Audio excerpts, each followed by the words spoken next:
Saudara, eskalasi konflik di jalur Gaza kian meningkat. Operasi militer Israel kini berlanjut di wilayah Jabalia, jalur Gaza. Israel kembali merilis video di mana tentaranya tengah melakukan serangan di wilayah Jabalia pada Kamis pagi waktu setempat.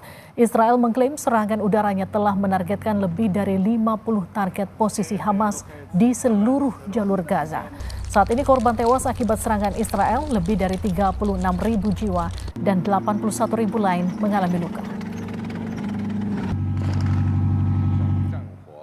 Di tengah berkecamuknya serangan Israel di wilayah Rafah hingga menimbulkan tagar All Eyes on Rafah atau bentuk dukungan untuk warga Palestina.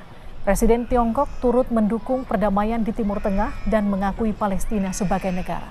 Sebelumnya 3 negara Eropa telah mendukung negara Palestina dan mengecam tindakan Israel sebagai kejahatan kemanusiaan. 正义也不能永久缺席，两国方案更不能任意动摇。中方坚定支持建立以1967年边界为基础，以东耶路撒冷为首都